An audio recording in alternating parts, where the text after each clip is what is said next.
Well, afternoon, just everyone. Thank you very much for joining.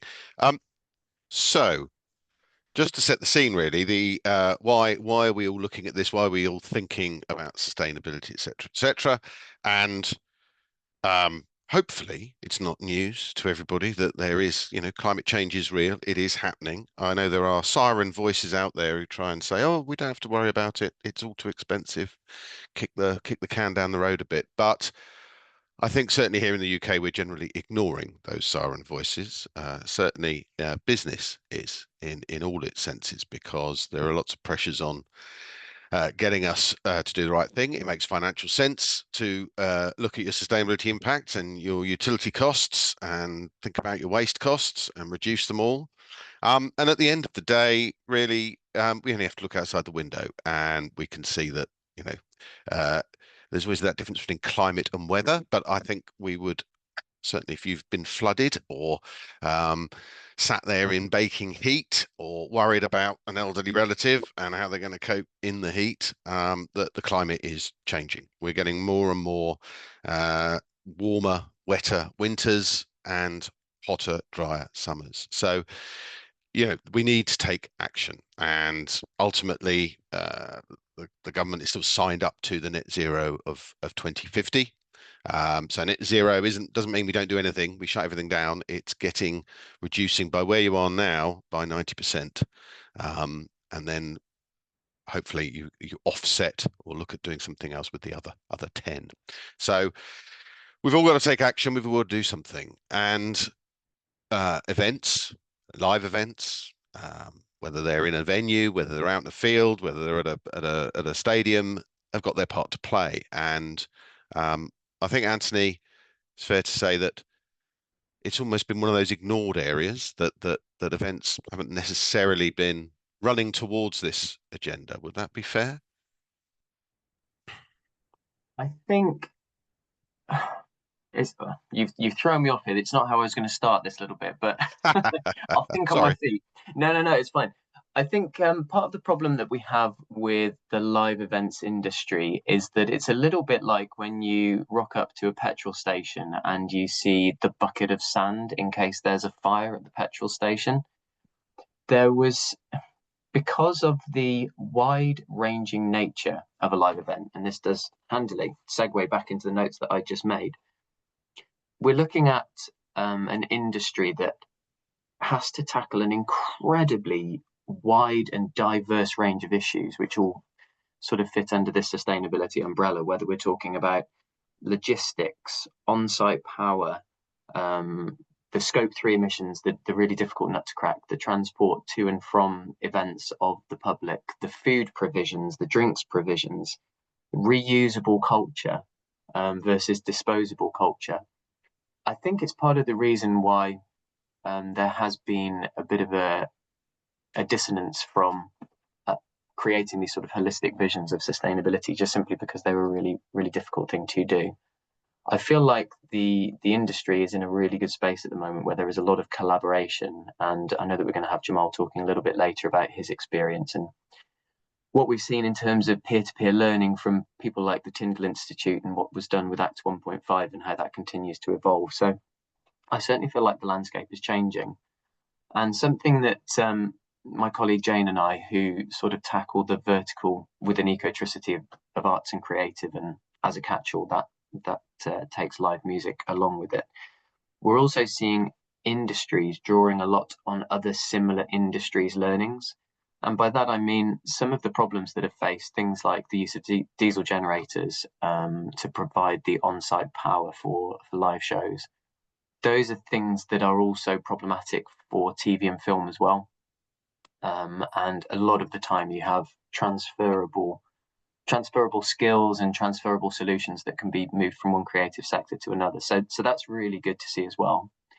Um, I'm aware of the fact that I'm sort of jumping straight in to talk about the sector without perhaps, I shouldn't assume that everybody in the room who knows who Ecotricity is. So handily for you all, and excuse my slight hoarseness because the event that I prepared this for seems to have given me some disgusting kind of lurgy. So I'm going to try and not reach for the Cavonia. after every minute, although other cough syrups are available.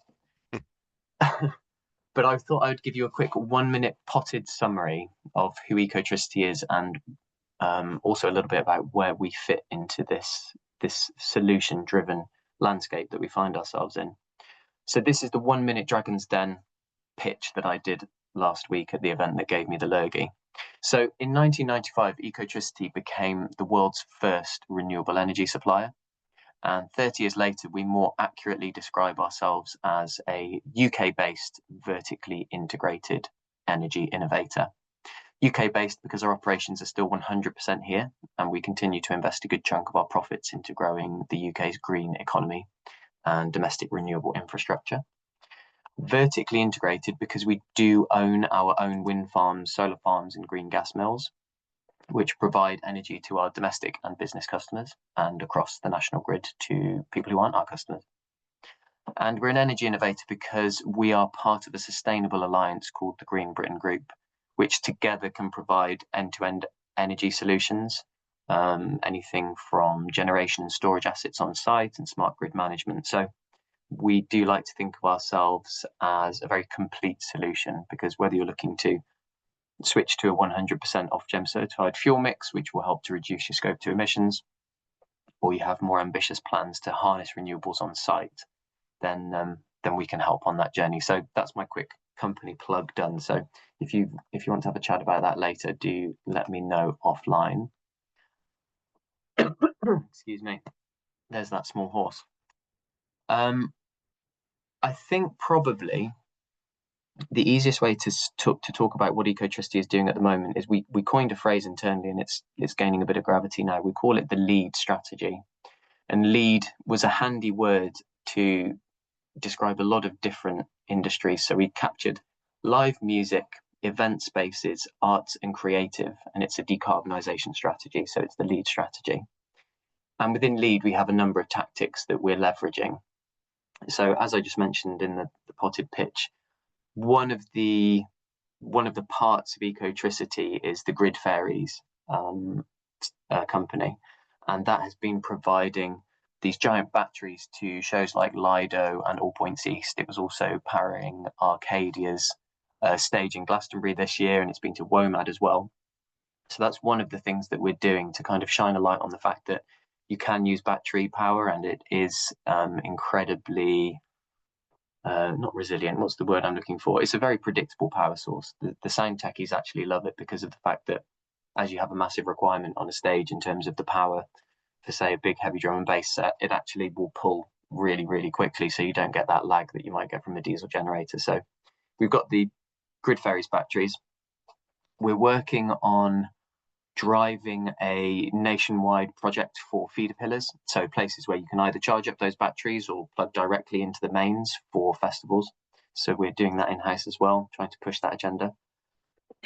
And alongside that, we have more business as usual products like the energy basket that we have called the Live Events Energy Scheme, which is a collective procurement mechanism which stretches all the way from the massive arena-sized stadiums at the one end of the spectrum, which can provide huge levels of demand into this energy basket, all the way down to the smaller, small cap and mid cap venues, which we're going to hear from one of the real pioneers later. And so by working with both ends of the spectrum, we've kind of got a really big chunk of energy that we can use to drive economies of scale, but we've also got these incredibly nimble actors as part of the procurement strategy as well, who can help shed the light on some very practical ways of decarbonising and driving sustainability. I'm going to just sign off for a second and have a quick coughing fit. So this might be an ideal time for me to pass the mantle on to Jamal and James to introduce themselves as well. Hi, I'm Jamal Chalabi. I am a tour and production manager, have been for 30 years. And I've been diving into sustainability ever since the pandemic. And I'm now heading up a greener tool for a greener future. James. Hi everyone, thanks for having me. I'm James, Sustainability Manager at Future Yard.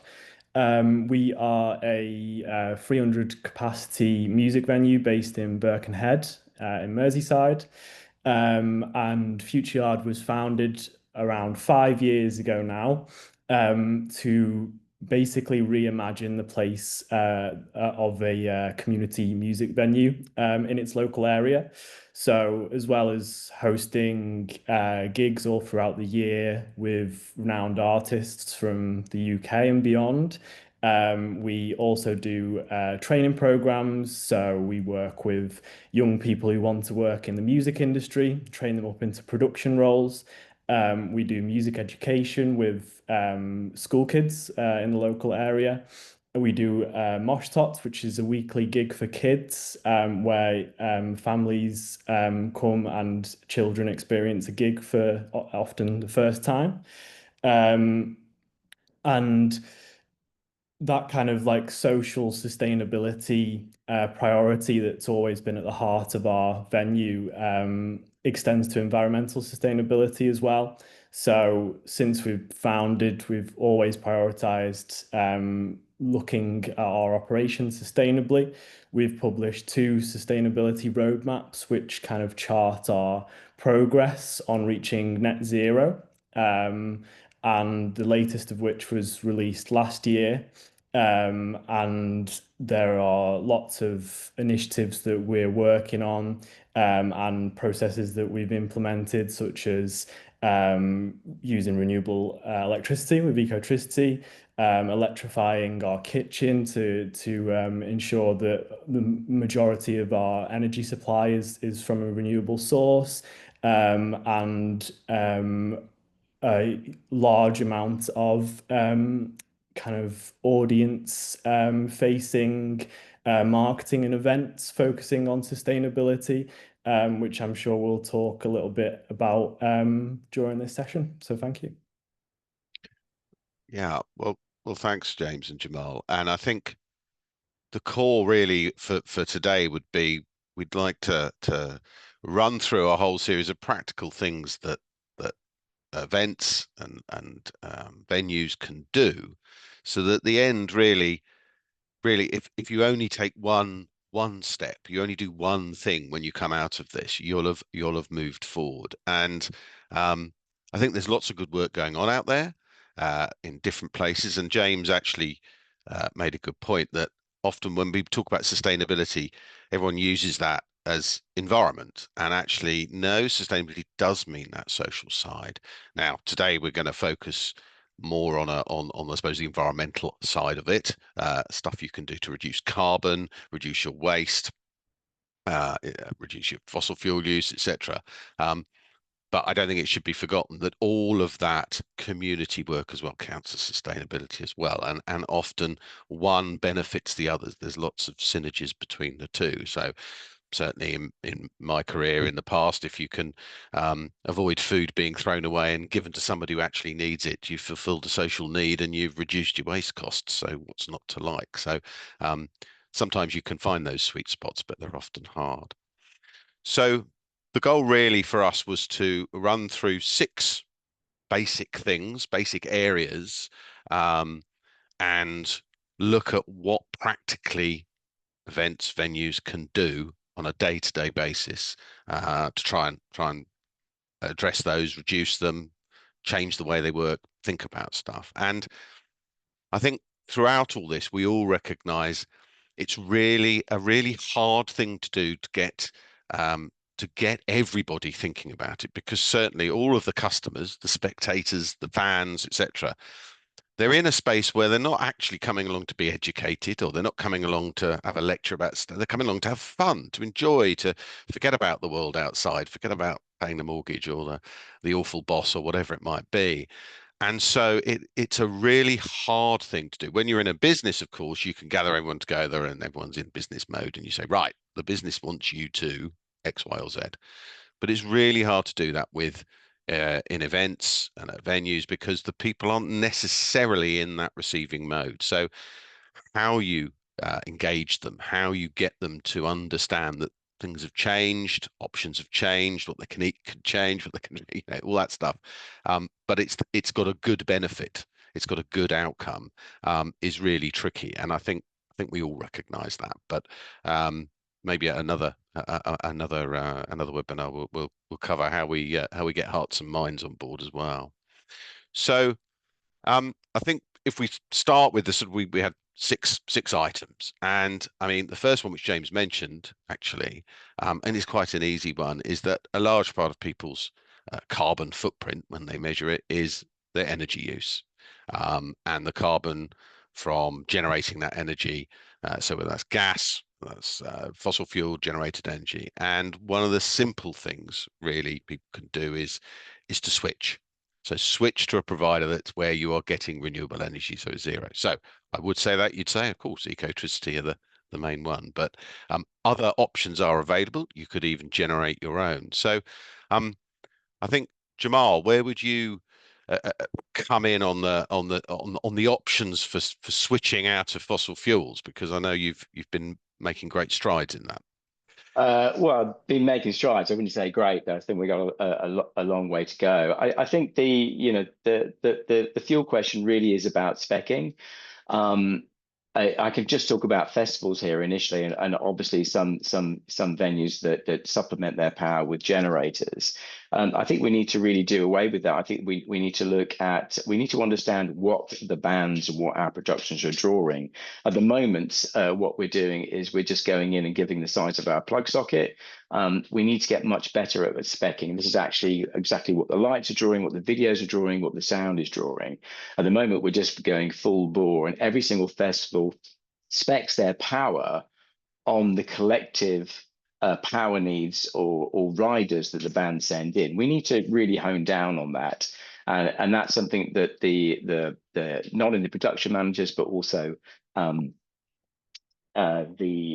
suppliers, the light suppliers, the video suppliers, can do a much better job in actually whittling down on that. But we're seeing so much overage on what we're putting into place, so much overage on the festivals, literally 50 to 60%, I would say.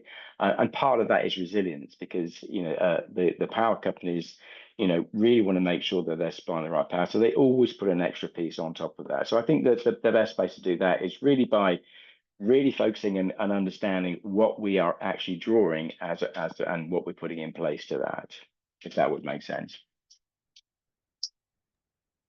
I think just to oh, sorry, Paul. Oh, sorry, is that Anthony? Sorry, I can't... It is. Yes, yeah, go ahead.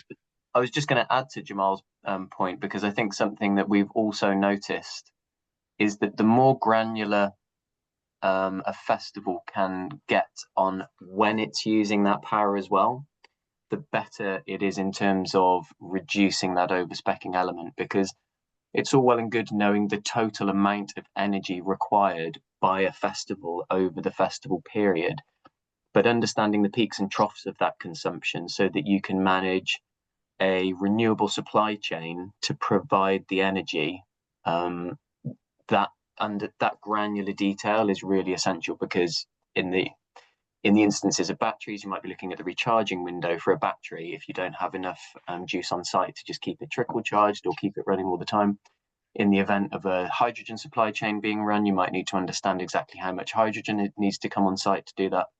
So something that I would advocate for is breaking it down from a festival level to an artist level, so that you can say, okay, over this hour or this 2-hour slot, this is the amount of energy that we're going to use. Because then from a planning point of view, it's so much easier to ensure that there is enough power and that it hasn't been overspecced. Yeah, this is something we did on the Downs. We got the power company who was doing it to do what we call a power Bible, and to look at every single section from stage to also the bars to stage 2 to everything that we were running there, and really look into each draw. And straight away there were points where we could look at, okay, we can save here, we can save that. Is that really factual? One of the big things that we noticed straight off the bat, which was probably the biggest draw out there apart from the main stage, was the chiller trucks. On festival sites, they bring in these massive Arctics, that are basically huge freezers where all the drinks sit. Historically, those can come in like 3 to 4 days ahead of the festival, and they sit there running diesel all day long just to keep the drinks cold. This was a massive draw for us because obviously we were going to plug them in. So there's a massive draw on our battery need and our energy needs. So we made the decision that what we would bring them in 24 hours before doors, and then we would plug them in. And also halfway through the day, around about 6 o'clock in the evening, we would turn them off because they would remain cold all the way up until the end of the day. So there was a huge energy saving just by looking at our chiller trucks. So it really is looking, diving into how we run business and looking at those savings. But yeah, power Bibles and looking at our spec was really, really, really key. I think the other thing is as well is that bringing battery technology definitely has its place. I think in small venues to medium venues to arenas and to stadiums, they and also festivals. I had a really interesting conversation with one of the power people who are running Lido, and they were like, "Yeah, but what happens if the grid goes down?" And we were like, "Well, we'll be fine because we're on batteries. We have a massive battery in between the grid and the show. So if there's a failure on the grid, the battery is down and basically sits there as a UPS, and so the show will go on." But there's lots of discussions there. I think stadiums are really the next place to look at because stadiums are actually bricks and mortar. They've been there for years and they power huge sporting events. They should have enough power. The amount of power that's going into Wembley Stadium is huge, and they have two massive power lines there for resilience. But we are still bringing in generators to run shows, and which is kind of crazy because I did a stadium show recently, and they had literally 4 times, probably about 6 times more than they actually needed in there. Again, there was a 550 set, another 550 set, and 2 to back up that. And the show draw was minimal. The classic quote, I won't go into actual figures, but the classic quote from the power guys was, the 5 tour buses in the car park were putting more power than the show were. So we really do need to really look under the bonnet of it. I think the part of this is the confidence of a lot of production managers and a lot of the show, and that the show must go on. It must be critical, but it's really about understanding how reliable batteries are. I mean, against generators. I think the other thing about generators is that you only draw what you need, whereas generators need to be running all the time for the whole time to be ready to give you power. So they're running energy, they're burning, they're emitting that whole time. So whereas batteries, you only draw what you need. I think one story that I will share with you is this is when we did the Downs in Bristol with Massive Attack. We ran the main stage on batteries. We ran the whole area, the whole festival itself on batteries, which we recharged with electric trucks with batteries on them, thanks to Ecotricity as well, who were just up the road. So everything that going into that festival was wind and solar. But the wonderful little anecdote I had from that is our sound guy came running down the field halfway through the day after he didn't sound check. He was like, Jamal, stop me. He said. And I'm like, okay, what's this? It's sound guide. This could be a massive problem. And he said, Jamal, in all my 40 years of sound checking at a festival, I've never sound checked and brought the faders down and heard nothing. And this was something that I'd never actually realized, that obviously the sound were constantly fighting about this hum, this generator hum all around the festival site. So from a purity point of view, from a sound point of view, this was an absolutely organic win. Again, so just a cute anecdote I thought I'd share. Thanks. And just to sort of cycle back, because you covered a lot there, Jamal, which I'd like to come back to, especially on our next point about sort of everyone doing their bit and that engaging all of the players that you mentioned. But James, you mentioned you had switched your energy to a renewable supply. Now, I know a lot of people sort of think, oh, we would say, oh, it's very easy. You just go on the websites, etc. But I know often people find it tricky or they have problems. How did the switch for you go? I'm praying that it was problem free, but please be honest. So we switched to Ecotricity, an Ecotricity supply at the end of last year, I think, maybe November, maybe October, November time. And I think the big thing for us was that I find that with small venues like us, there's maybe a kind of an expectation or an assumption that renewable supply is more expensive. And what we found when we were shopping for a new supplier was that the Ecotricity offer was actually the best offer we could have got. So that was really like the obviously we wanted to switch to a renewable supplier anyway, but Right. that just made it like a completely a no-brainer. That's good to hear. And I should say no checks have been passed before this call, have they?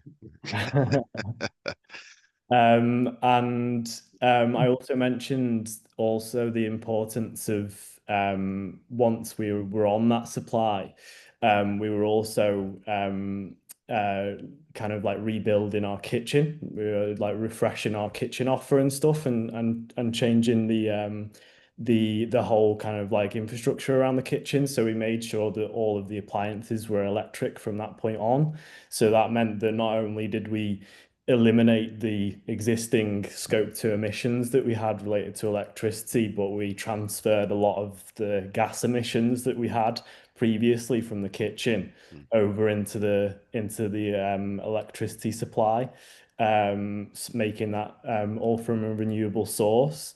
And I think Anthony or you, Paul, could talk more about it, but obviously the new live events energy scheme is like a massive thing for small venues. It's such a great idea to be able to deliver these kinds of economies of scale for smaller venues, making it even more of a no-brainer. Brilliant. Yeah, Anthony, can you just run the slide rule over that one? What's the quick elevator pitch? The elevator pitch for the live events energy scheme, it's an energy basket. So it is a system whereby we contract individually, but we trade collectively for the energy. So the crucial thing to understand here is something called a coterminous end date. And once you've got your head around this thing, the coterminous end date, the rest of it makes sense. So it doesn't matter whether you're buying apples, pencils, energy, the more of it you buy, the cheaper the cost tends to be per unit. So when we go out and buy energy on the wholesale market, we make about 13%, 13% of the energy that we supply to our customers.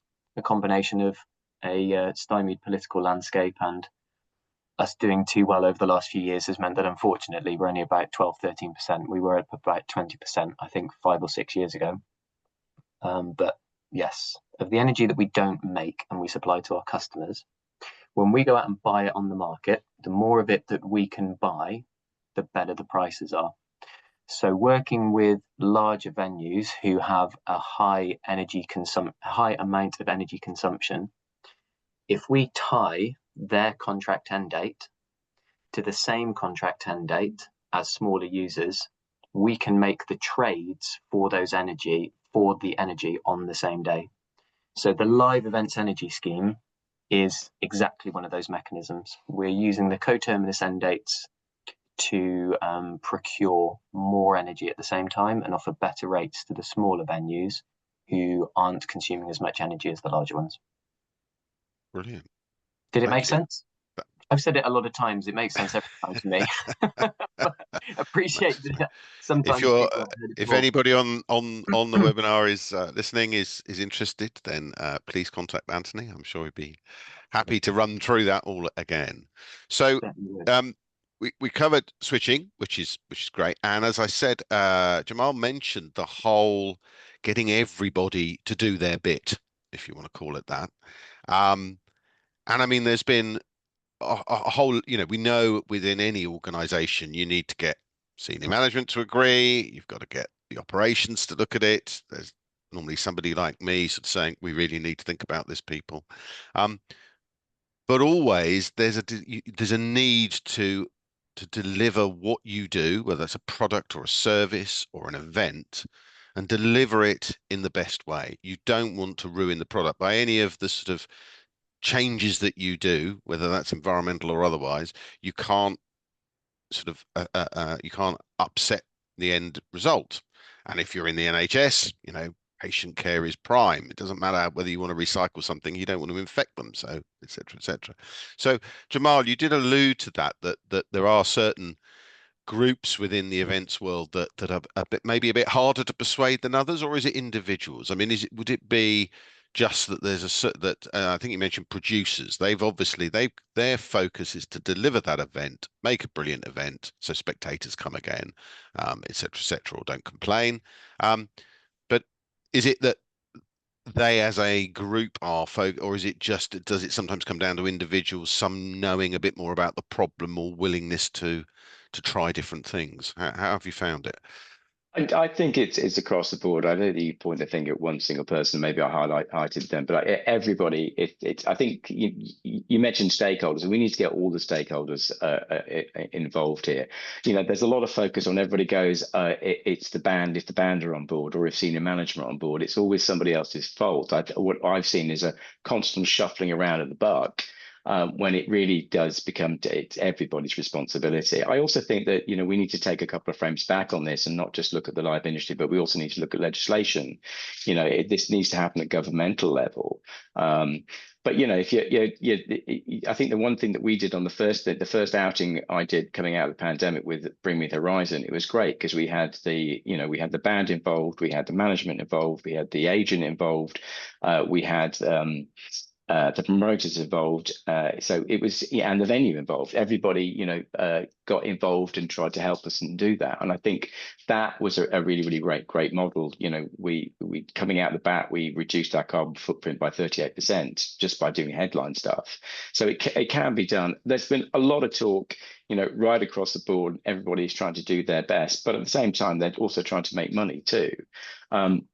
I think the key thing on this one is that, everybody needs to do their bit. Every domino needs to fall. I think the most interesting conversations I've had are with the suppliers, because I think the suppliers out there, when I say suppliers, I'm talking about truck companies, video companies, light companies, all those people that supply all the elements for the show, is that they see the writing on the wall on this. They want to plan ahead. They want to start investing in infrastructure and equipment that's going to be the right equipment in 5 years' time. Obviously, they need to still sweat their stock, but they're looking ahead.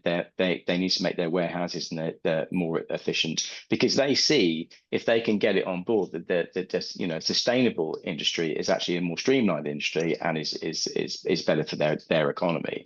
So the far-thinking suppliers out there are already trying to do this. The power companies as well. They are also seeing it as well. They're trying to make their change. They're trying to make the transition from being, what essentially are diesel companies, diesel suppliers, to energy suppliers. So they need to start swapping out their generators for batteries. So it's a broad breadth. I think, again, just to go back to everybody pointing the finger at the artists are fantastic at messaging. I think it's very, very difficult for artists to stick their head above the parapet right nowadays, because that everybody that they're up for criticism, and it's really, really difficult for them to do that. Apart from the likes of Massive Attack and Coldplay, and Sam Fender, there's very few out there that are happy to put their name to sustainability. But as I said, I think that the artists are very good for the messaging. But I really think it's down to the industry itself to start making those huge changes right across the board, so everything just locks into itself. And we are seeing that. We're seeing that. With a lot of venues, a lot of the big promoters here are looking at it, but it can go further. I think it can go further, and I think we need to move faster. Do you mind if I jump in, Paul? Go ahead, Jeff. Please do. It's a question for James, actually, because part of the values that we're espousing for the live events energy scheme is the fact that we've got, at the one end of the spectrum, the big venues who are able to contribute their energy consumption, which gives these economies of scale to the smaller venues. But we're also saying the smaller venues, which are more nimble and more fleet-footed and able to adapt faster and share their learnings, have a reciprocal element here. So, James, one of the questions I've got for you is off the back of Jamal's point, analysing supply chains, and I'm hoping to be able to deliver something here which is quite tangible to people on the call. How, for a venue like yours, are you able to do something like that? What are the practical steps that you're able to take with your suppliers to say, we believe that supplier A is better than supplier B at doing this? And is it something as an extension of that, is it something that's become completely business as usual for you to do that kind of investigation? Or is it something that you sort of still see as a bit of a specialism in-house? And I'm putting you on the spot because this is not something that we discussed. No, it's all good. And it's an interesting point. In terms of suppliers, we try and prioritize local businesses. So we work with the local brewery Glen Affric, which is less than a mile away from Future Yard. So and it's all the products are produced there. So we're talking a very, very small transport required to get food and beverage to the venue. And that also presents some opportunities when you're working with smaller local suppliers of being able to work together more intimately. So we've explored in the past, it's not exactly kind of like been that successful, but it's something that we're continually exploring, is like, how do we have a situation where the packaging can be reused over and over again. So some way to kind of like house and recycle the packaging to use it continually more and more. But there's another kind of like supplier adjacent kind of like issue that I'm thinking of here.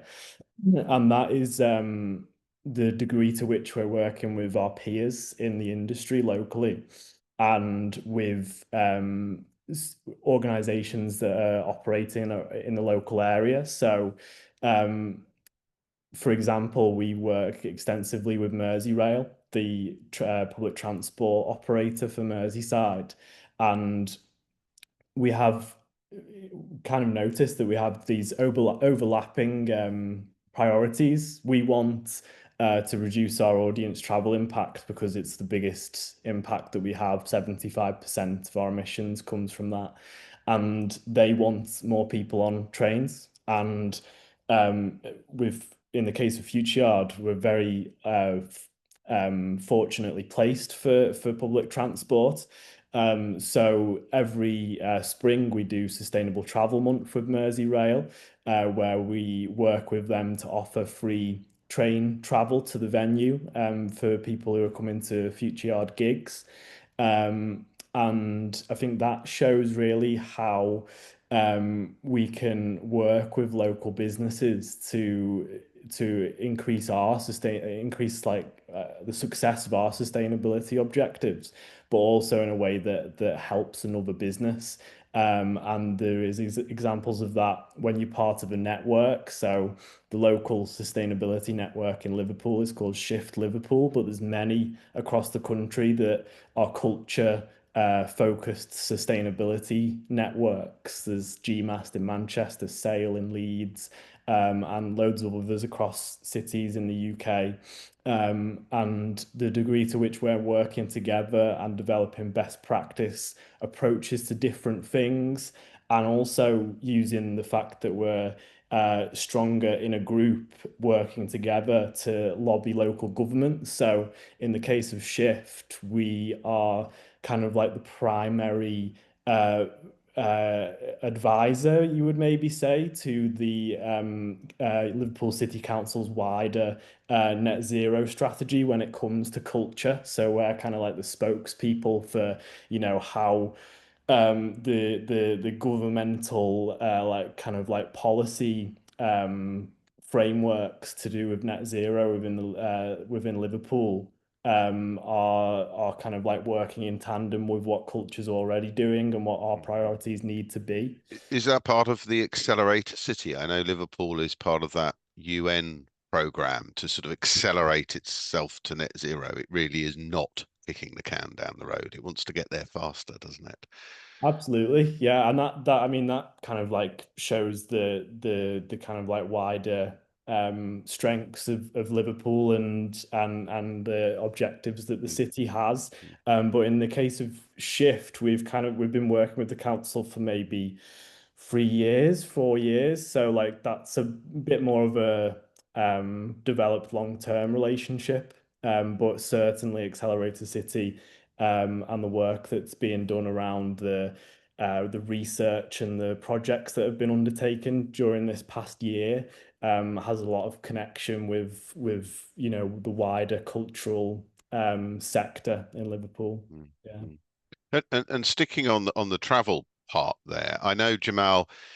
I mean, as I was just a regular punter at the Massive Attack gig, there had been loads of communication prior and a questionnaire after. How did we travel? I mean, I'm lucky I could walk there and back, which is great. But how did you find?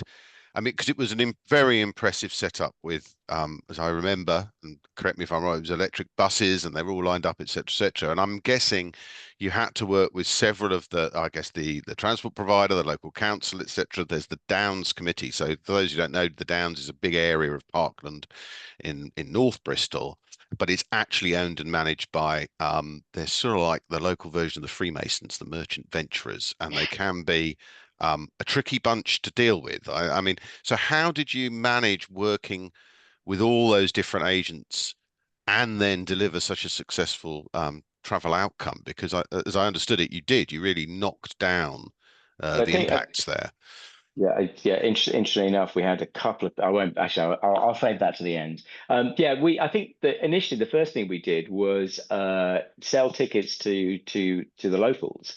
It was all obviously everybody bought their tickets on credit cards, so we geo-targeted their purchase to 5 or 6 postcodes in and around Bristol. So the only people that could buy the initial tickets were the locals. So we prioritized locals first, which was great. Which I think it was 39% were all local. So they could all either come in by foot. There were no car parks, so it had to be public transport or by foot coming in.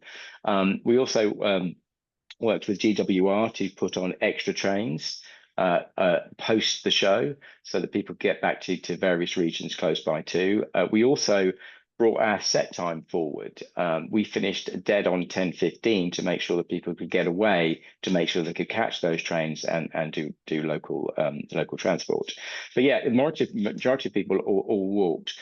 Coming in from the train stations, we also had free buses. They were electric buses provided by Zenobē, and they did a great job of it. We had a transport manager. I can't take any credit for it at all. He did an incredible job managing the buses in and out. So that was cool. We also incentivized people to come by train by offering them what was a train hugger incentive, which means there was a specific bar. If you traveled by train, you join the train hugger line. You would have access to a train hugger bar, which just had nicer toilets as well, which is always a good thing to have on a festival site. So yeah, that was pretty much it really. We also had bike parking as well. So we encourage people to carry that to ride in. But yeah, it worked very well. And yes, no mean feat indeed with the Bristol Council. You had to have a lie down afterwards, I suspect. They can be lovely, but like many organisations, it's hard, isn't it? There's a sort of a glue you have to walk through, or a treacle you have to wade through with them sometimes. So. Yeah, no. Well, to be fair, everyone came on board and it worked really well as you saw. I'm glad you enjoyed it. Did you enjoy the food? Do you enjoy the food, Paul? My recollection was there weren't enough food outlets and the queues were enormous. So I reduced my waistline that evening. There you go. Fantastic. I stood in the rain and took it all. But those that got to them, there were some people in our group who decided to could promise the queue meant you didn't see the gig. But actually what they got was very great. They really enjoyed what they were eating. We did all vegan local suppliers as well, which worked really, really well. It was more of on that, just to touch on it, everybody gets quite nervous about taking meat off the menu, and it's and people get quite feisty about being told what they can eat and being told what they're not getting. I think what we did, we flipped the coin and we did a kind of a lot of Instagram posts and encouraged people to come. We were showing them what they were being offered. So it wasn't a takeaway situation. It's we were offering you greater choice. And we got a really, really good reaction from that. I think the queue, from where I was studying, the queues were so long because the food was so popular. Well, exactly. I mean, in fact, one of our group came back and went, they've got is a bun with some lettuce in it. They'd run out of everything else, and he was a bit miffed because he'd queued for 45 minutes. But there we go. That was there you go. Okay, to be fair, the promoter is very, very nervous about actually making money on it. But I'll let you carry on. Right. So, I mean, now, I mean, we mentioned, and it's linked with food. James, you mentioned waste and recycling and reusing packaging, and that's another area where the carbon is in your what we call scope 3, so it's outside your own operations, but it's still it's a great area, as I said at the beginning. Often, if you cut your waste, you cut your overheads. Waste costs to bin. You can reduce your raw material costs. You're not buying new, just one trip packaging, etc., etc. So, I mean, how much success have you had is it packaging where they're delivering stuff to you and then you can send it back, the sort of tote box idea, or reusable freezer boxes if it's food or fresh stuff, or is it in the what the punters get? So I mean, we often see reusable beer glasses. Bring it back, pay your £1 and you bring it back to reduce the number of rubbishy cups lying around. Which road have you gone down, or have you taken them all of them?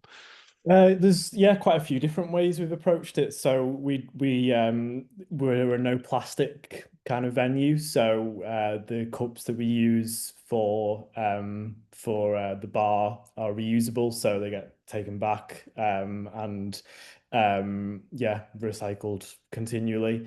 And all of our beer, soft drinks, etc., come in cans.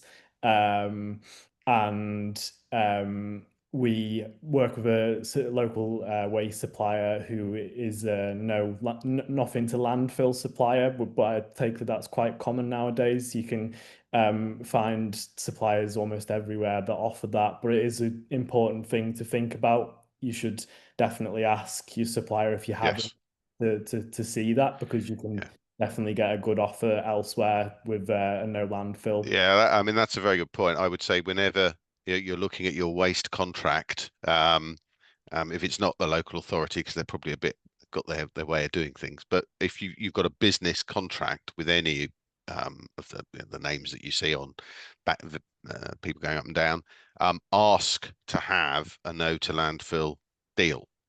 They can do it. Not in everywhere. I used to run a place where I had sites in the middle of Scotland, and it's a bit trickier up there. Things aren't a bit further away, but nearly most of everything, certainly in England, I would say, you should be able to get a no to landfill deal with them, and it wouldn't cost you any more, really. Often waste contractors don't offer you this stuff because you don't ask. So if you ask to get the weights, if you ask to get a no landfill, you'll get that. And getting weight from your contract is very important in terms of setting a benchmark, understanding where your waste is, what it is that you're just getting rid of, and driving it downwards. So that's really good. I mean, Jamal, with the event that was a one-off. Again, I remember it leaving, and again, I wasn't crunching over a load of crunchy cups and food wrappers. It seemed to be very well run on the waste side as well. What was going on behind the scenes that made it all look smooth? We everything was compostable, which is fantastic, and we actually found someone who could handle that and take all of our waste and compost it, which was brilliant. I think 88% was our recycling rate across the site. We were also really, really strict about what came onto site. I think one of the key things for us was, we got there very, very early, literally as the trucks showed up to actually start marking the ground out and put the fencing around. We got in and made sure that everything that came on site met strict restrictions. And so yeah, we had some amazing results, and obviously all the toilets were compostable as well. We didn't have any chemical toilets, so that all went into reusable land. And so yeah, it was fantastic. We had a total waste collected was 6.95 tons. 88%, as I said, was our recycling. and all the software was compostable. So that was we literally could sweep the whole thing up. And also we just served drinks in metal cans or the aluminium cans, so they were completely Yes. recycled as well. We also Yeah. had bin fairies as well, people across there trying to help people to educate, what bin to go into, because it's difficult. And, a couple of Chardonnays in, everybody forgets what to do with it, and it all comes the same. So we had people going through that. And also the on-site separation, both back of house and front of house, was really, really key. So yeah, great results, 88%. Going back to the toilets as well, we also had people. We had some female urinals in as well, which we kind of wanted to balance out and make that fair. They were warmly received as well. We even Bristol University wanted to do a urine sample of both male and female, so it was really interesting. We gave them samples of each. So yeah, but it was all pinpoint perfect.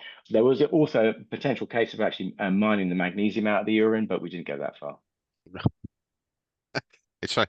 Sometimes sustainability, we always end up talking about bodily fluids. I don't know why. I do when I talk about Forest Green Rovers because we take the away supporters' toilet and clean it up and put it back on the pitches and save on water. So it's funny, but that's always one of the school kids. If you ever do anything, talk to school kids, they always want to know about the toilet stuff. So, It's um, the so OG circular economy, Paul. but it's a wonderful example.